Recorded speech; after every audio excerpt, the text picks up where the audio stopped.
కంచి తర్వాత వెండి బల్లి, బంగారు బల్లి ఉన్న టెంపుల్ మన హైదరాబాద్‌కి దగ్గరలో ఉందని మీకు తెలుసా? ఈ వీడియో ఫుల్‌గా చూసేసేయండి మీకే తెలుస్తుంది. సంగారెడ్డి జిల్లా జిన్నారం మండలం కుడకంచి అనే గ్రామంలో ఈ టెంపుల్ ఉంటుంది. ఇది ఆదినారాయణ స్వామి టెంపుల్. ఇది 1000 సంవత్సరాల కాలం నాటి టెంపుల్. చూస్తున్నారు కదా ఎంత అద్భుతంగా ఉందో. ఇప్పుడైతే మనం ఆలయం లోపలికైతే వెళ్దాం. ఇక్కడ చూస్తున్నారు కదా ఇదే బంగారు బల్లి అండ్ వెండి బల్లి. వీటిని తాకి మనం ఏదైనా కోరిక కోరుకుంటే నెరవేరుతుందని అందరూ నమ్ముతారు. అలాగే బలిదోషం ఉన్న వాళ్ళకు కూడా తొలగిపోతుంది. ఇక్కడ శ్రీదేవి భూదేవి సమేతుడై ఆదినారాయణ స్వామి స్వయముగా వెలిశారు. ఈ ఆలయం ప్రకృతి మధ్యలో ఉంటుంది. ఒకవైపు అద్భుతమైన కోనేరు, మరోవైపు అందమైన చెరువు, ఇంకోవైపు పచ్చని పంటలు.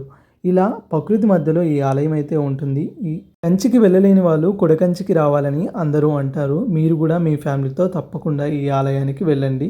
ఈ వీడియోని మీ ఫ్యామిలీ మెంబర్స్కి, ఫ్రెండ్స్కి తప్పకుండా షేర్ చేయండి. ఇలాంటి వీడియోస్ మరెన్నో చూడాలనుకుంటే మన ఛానల్ని సబ్స్క్రైబ్ చేసుకోండి, లైక్ కూడా చేయండి.